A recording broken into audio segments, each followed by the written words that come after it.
लोकशाहीचा बुलंद आवाज, रिपब्लिकन वार्ता, महाराष्ट्र। जिल्हा परिषद प्राथमिक शाळा शेफीपूर पिशोर येथे दर्पण दिन मोठ्या उत्साहात साजरा करण्यात आला।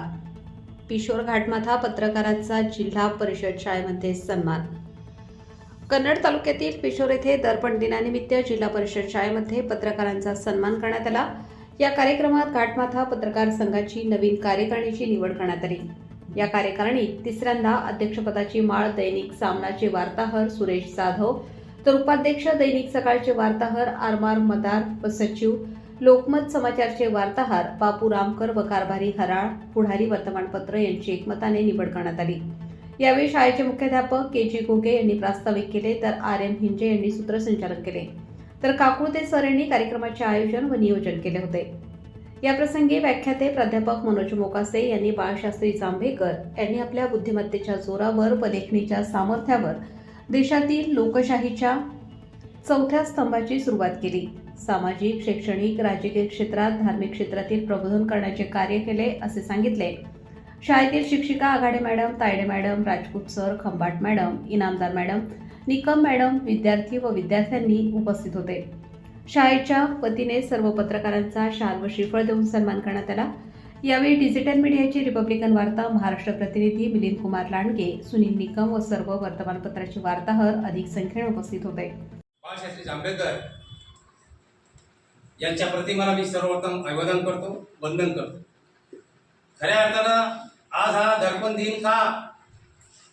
कारण जांभेकर यांचा जन्म कोकणामध्ये म्हणजे सिंधुदुर्ग जिल्ह्यामध्ये देवगड नावाचा तालुका आहे आणि त्या देवगड तालुक्यामध्ये एक छोटंसं खेडेगाव आहे। त्या खेडेगावात त्यांचा जन्म झाला होता। नंतर ते मुंबईला गेले आणि एकीकडे भारतावर इंग्रजांचं राज्य होतं, जुलमी राजवट चालू होती। भारतीय समाजामध्ये अनेक रूढी परंपरा नांदत होत्या, त्यामध्ये जातीयता होती, अस्पृश्यता होती, स्त्रियांच्या शिक्षणाचा प्रश्न होता। या सर्व गोष्टी समस्या शासनासमोर कशा मांडायच्या हे जांभेकरांनी सर्वात अगोदर या देशामध्ये दर्पण नावाच्या वर्तमानपत्राच्या माध्यमातून लोकांच्या लक्षात आणून दिलं, इंग्रजांच्या लक्षात आणून दिलं।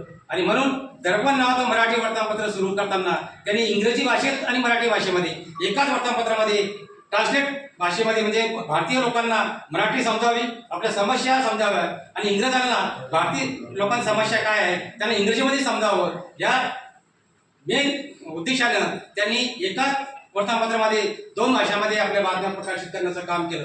परंतु दर्पण नावाचं वर्तमानपत्र 6 जानेवारी 1832ला सुरू करून ते फक्त 1840 पर्यंत चाललं। त्याचं कारण एक होतं, कारण वर्तमानपत्र हे 8 वर्षे चालवणं त्यामध्ये अनेक अडचणी आल्या आणि म्हणून त्यांनी ते दर्पण वर्तमानपत्र बंद करून त्यांनी दिग्दर्शन नावाचं मासिक सुरू केलं। आणि ह्या सर्व काम करत असताना त्यांना फक्त मराठी आणि इंग्रजी भाषेत येत नव्हती, त्यांना जवळपास 10 भाषेचं प्रभुत्व त्यांनी मिळवलं होतं। फ्रेंच भाषेवर त्यांनी इतकं प्रभुत्व मिळवलं होतं की फ्रेंच शासनाने सुद्धा त्यांचा सन्मान केला होता। आणि म्हणून पत्रकारिता हा जो दिन आहे हा त्यासाठी आहे की आमच्या समाजामध्ये, आमच्या वेगवेगळ्या भागामध्ये कोणत्या समस्या आहेत, कोणते प्रॉब्लेम्स आहेत ते शासनाच्या समोर कसे मांडायचे, शासनाचे धोरणं समाजापर्यंत कसे आणायचे, या सर्व गोष्टीचं काम जर कोण करत असेल ते पत्रकार करतात। आणि म्हणून पत्रकारांना आज सगळ्यांनी सांगितलं की आज आमचा हा दिवस आम्ही साजरा करतोय, तुमचा सन्मान केला। सन्मान यासाठी केला की आमच्या ज्या समाज शाळेचे असतील त्या तुम्ही प्रामाणिकपणे तुमच्या वर्तमानपत्रामध्ये म्हणजे हे प्रसारित करा। आणि इथे एकच वर्तमानपत्राचे पत्रकार नाही, किशोर आणि किशोर पंचक्रोशीतले वेगवेगळ्या वर्तमानपत्राचे, डिजिटल मीडियाचे वर्तमानपत्राचे वार्ताहर या ठिकाणी आहे, पत्रकार आहे। आणि आजच थोड्या वेळापूर्वी जी कार्यकारिणी आता नवीन सुरू झाली या सर्व कार्यकारिणीला मी शुभेच्छा देतो की तुमच्या हातून तुमची लेखणी ही धारदार कशी बनेल यासाठी बुद्धिमत्ताचा वापर करा। समाजाची आपण काहीतरी देणं लागतो, जाण ठेवून आपलं काम जर केलं तर नक्कीच तुमची प्रतिमा अजून उंच होईल। आणि मला माहिती आहे पत्रकाराला पगार नाहीये, मानधन पण नाहीये, याही समस्या आमच्यासाठी आहे। यातून आम्हाला काय मार्ग काढता येईल यासाठी सुद्धा तुम्ही विचार करा, विश्वास संपादन करा।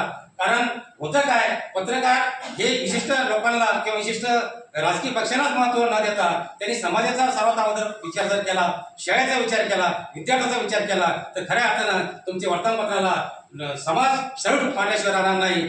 आणि जाता आता एवढं सांगतो की सरांनी मला या ठिकाणी माझी पहिलीच वेळ आहे शाळेमध्ये येण्याची. आमचे मॅडम इथे जवळजवळ 13-14 वर्ष होत्या, परंतु मी कधीच शाळेमध्ये गेलो नाही.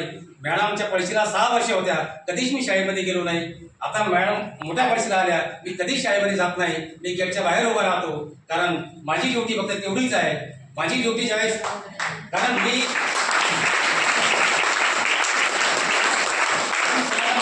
सरांनी माझा परिचय दिला की सरांचा सत्कार राजश्री पुरस्कार मिळालेला आहे. रिपब्लिकन वार्ता महाराष्ट्र प्रतिनिधी मिलिंद कुमार लांडगे, छत्रपती संभाजीनगर, कन्नड.